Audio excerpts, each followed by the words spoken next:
Bien-aimés frères et sœurs, vous connaîtrez la vérité et la vérité vous affranchira. Ça, c'est pas moi qui le dis, c'est la Bible qui le dit. Mais moi, je vous dis mieux. Vous connaîtrez la vérité historique, notamment celle de vos ancêtres kémites, et vous aurez une vision globale de ce que c'est que la vraie souveraineté politique. J'ajoute, vous reviendrez à la spiritualité africaine ancestrale et vous comprendrez les enjeux de l'indépendance économique. Et pour terminer, vous accepterez votre identité culturelle kémite et vous obtiendrez deux choses. La première, c'est la paix. La seconde, c'est le développement, à une condition. L'unité de toute l'Afrique noire, l'unité de tous les Noirs du monde entier. Otep à tous, bienvenue sur la chaîne des panafricanistes par essence, par conviction et par excellence. Celle des citoyens kémites par nécessité et obligation de combat. Nous sommes une chaîne qui n'est guidée que par nos ancêtres et rien que par les ancêtres qui appartiennent à l'égrégore du monde noir. Par conséquent, nous ne croyons en aucun Dieu venu de l'étranger. Toutefois, cette vidéo n'est aucunement destinée à inciter ni à la haine ni à la violence, car nous menons un combat qui est d'abord et avant tout spirituel, ensuite il est politique, géopolitique et géostratégique, contre l'impérialisme, le colonialisme, le néocolonialisme et l'endocolonial, sur la base du principe fondamental que nous avons hérité de nos ancêtres kémites, qui est celui de la Mahat, c'est-à-dire solidarité, vérité et justice. Vous êtes donc en droit de connaître la vérité, et nous avons l'obligation de vous dire la vérité et rien que la vérité, afin que justice soit rendue au continent africain. Et ça, c'est notre modeste contribution dans cette noble lutte en faveur de la souveraineté, la dignité, la solidarité et l'unité africaine. C'est ça que nous appelons exactement le panafricanisme. Bien-aimés frères et sœurs, qui va l'emporter entre la France, les États-Unis et la Russie? La course à l'Afrique a repris avec beaucoup de vigueur. Emmanuel Macron est allé en Afrique. Sergei Lavrov est allé en Afrique. C'est maintenant le tour de Anthony Blinken, le secrétaire d'État américain, pour aller en Afrique. Il va faire le Kinshasa et Kigali. Emmanuel Macron est allé au Cameroun, il est allé au Bénin, il est allé ensuite en Guinée-Bissau. C'est un voyage touristique. Nous appelons ça un voyage touristique. C'était comme un grand aventurier qui vient en terre étrangère et déclare la guerre à d'autres pays étrangers. Quand Emmanuel Macron arrive au Cameroun, il déclare la guerre à la Russie. Il arrive au Bénin, il continue cette même guerre. Il arrive en Guinée, c'est pareil. Il attaque le Mali, il attaque le Centrafrique. Mais ce qu'il a oublié, c'est que les Camerounais là, et les Maliens sont des frères. C'est ça qu'il a oublié. Les Camerounais là, et les Maliens là, sont des frères. Les Maliens là, et les Guinéens, là, les Bissau-Guinéens là, sont des frères. Les Maliens là, et les Béninois sont des frères. Les Centrafricains et les Maliens sont des frères. Les Centrafricains et les Camerounais sont des frères. Les Centrafricains et les Béninois sont des frères. Les Centrafricains et les Bissau-Guinéens sont des frères. Donc lorsqu'il va pour manipuler un chef d'État, ou plutôt un chef d'État en Afrique, qu'il ne pense pas qu'il touche l'âme des Africains. Le cœur des Africains est toujours attaché à leur terre, à leur patrie, c'est-à-dire l'Afrique.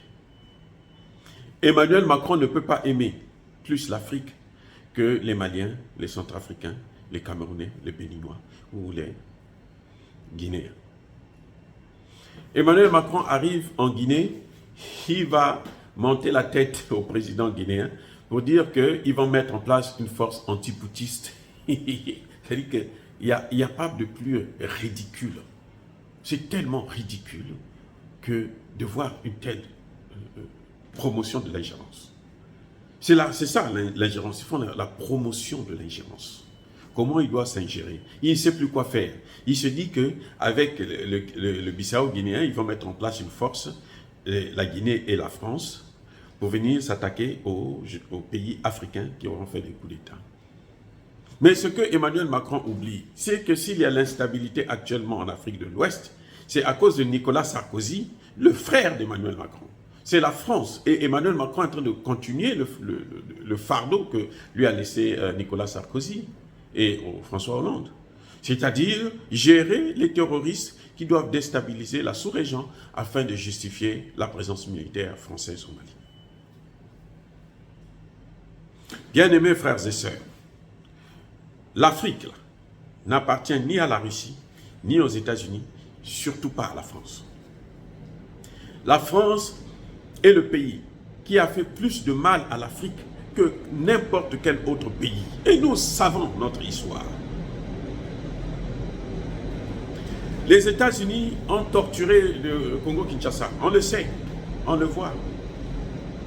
Ce sont les États-Unis qui nous ont demandé de tuer Mobutu. Ils disent, et enlevez Mobutu, tuez-le, et nous allons vous garantir le développement. Mobutu est mort, ça fait plus de 25 ans maintenant. On n'a même pas connu, ne serait-ce que la paix. Et sans la paix, il n'y a pas de développement. Donc, on voit là que nous avons affaire à deux personnages, deux pays,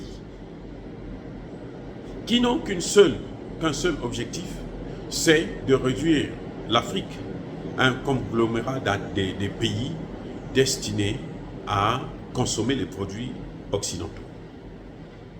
Des pays qui ne doivent pas se développer, des pays qui doivent rester dans le sous-développement afin de continuer à dépendre et à s'endetter auprès des pays occidentaux, les États-Unis, les pays européens, y compris en premier lieu la France. Donc vous voyez, la guerre, on sait qui va gagner cette guerre entre ces trois leaders, ces trois pays, la Russie, les États-Unis, la France. On sait où est-ce que nous allons. Mais il n'y a pas de plus ridicule que de penser que les Africains vont recevoir des coups et passer toute l'éternité à continuer à recevoir des coups sans se poser la question de savoir mais comment je vais faire pour éviter ces coups. C'est-à-dire qu'ils nous donnent des coups. Mais ils oublient que nous sommes en train de réfléchir. On encaisse les coups. On est en train de souffrir. On est en train de pleurer. Pleurer nos morts parce que beaucoup de nos ancêtres sont morts. Le plus récent, là, on l'a vu, c'est avec Idriss Déby Itno que la France a sauvagement assassiné. Nous sommes en train de continuer à pleurer. On se rappelle de l'assassinat de Thomas Sankara. On se rappelle de l'assassinat de Patrice Lumumba. Ça, c'était les Belges et les Américains. Thomas Sankara, c'était la France. Idriss Déby, c'est la France. Citez-nous un seul leader africain que les Russes ont tué. Citez-moi un seul. Et nous allons dire, oui, le combat a droit d'être. La lutte a raison d'exister. Citez-moi, citez. Là, je ne vous parle que de l'Afrique. Pour tuer Patrice Lumumba, ce sont les services secrets américains qui ont donné l'ordre. En utilisant quoi et qui? Les Nations Unies. Pour tuer Thomas Sankara, c'est la France qui a donné l'ordre. En utilisant qui? Houphouët-Boigny et Blaise Compaoré, qui demandent des excuses fallacieuses, des excuses de façade. Pour tuer Idriss Déby Itno, on a utilisé qui? C'est à la demande de qui? Ce sont les services secrets français. C'est la France qui a décidé qu'il fallait éliminer Idriss Déby Itno. Pour détruire, déstabiliser le Sahel, détruire la Libye, tuer Kadhafi, qui a donné l'ordre? Encore la France et les États-Unis. Quel est le mal que les Russes nous ont fait depuis que nous sommes avec eux? Regardez dans la formation. Sergei Lavrov était à Brazzaville, en Ouganda et puis en Égypte.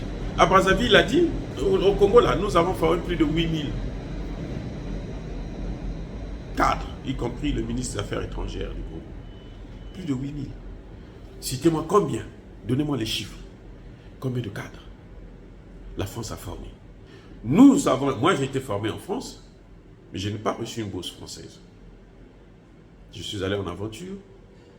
Et puis, bon, j'ai fait mes études, je me suis débrouillé, terminé.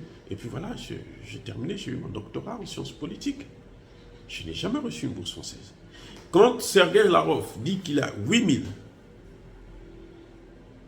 étudiants congolais, qui ont été, au moins 8 000 qui ont été formés en quelques années en Russie, ces 8 000 là ont reçu une bourse russe.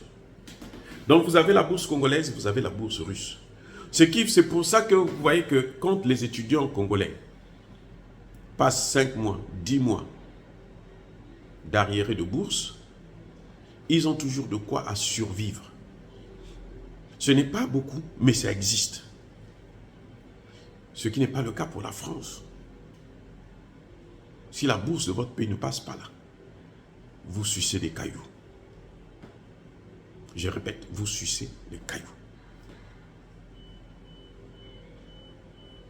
Donc, on voit bien qu'il y a une différence. La Russie, actuellement, accorde au moins 150 bourses chaque année aux étudiants congolais. Ça, c'est seulement les Congolais de Brazzaville. 150. Demandez-moi, combien de bourses la France accorde aux Africains? Aucune. Je dis bien aucune. Les seuls qui vont étudier en France, là, ce sont les enfants des patrons, là, des riches, des voleurs, des dictateurs, des tueurs. Ce sont eux qui prennent leurs enfants, qui les envoient là-bas pour aller étudier. À prix d'or, bien entendu. Parce qu'ils ne payent pas, ce n'est pas gratuit non plus. Ça leur coûte beaucoup d'argent.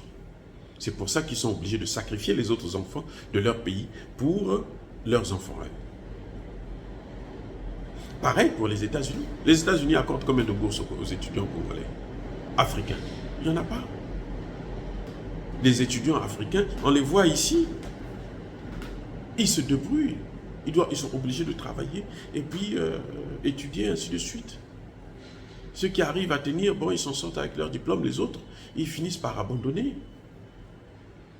Voilà exactement ce qu'il y a dans les relations entre la France, les États-Unis, la Russie et l'Afrique.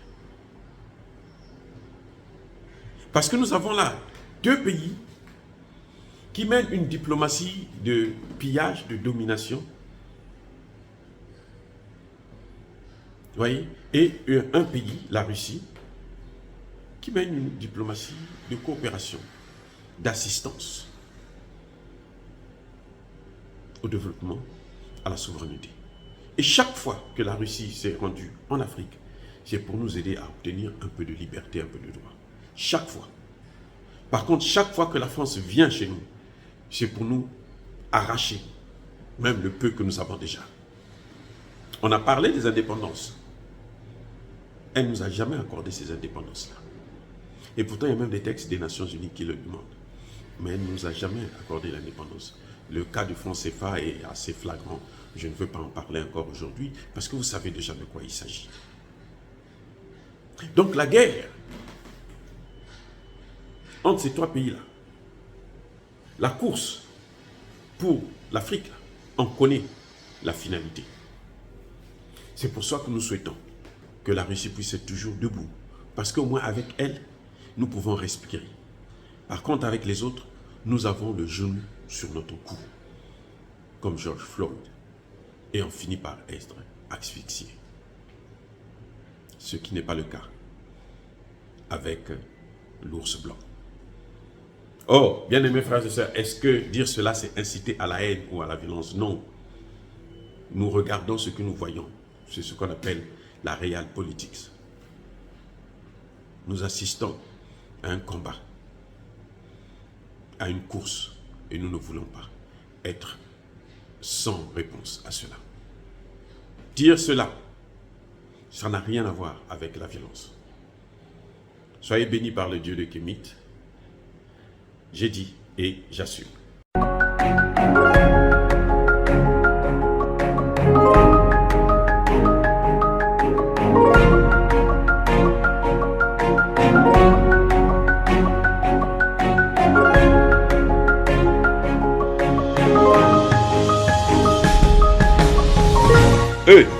marche par la foi et non par la vue. Mais moi, je vous conseille vivement de marcher par la connaissance scientifique et historique, notamment celle de nos ancêtres kémites, par les 5 sens et par l'intelligence. À vous, Apia.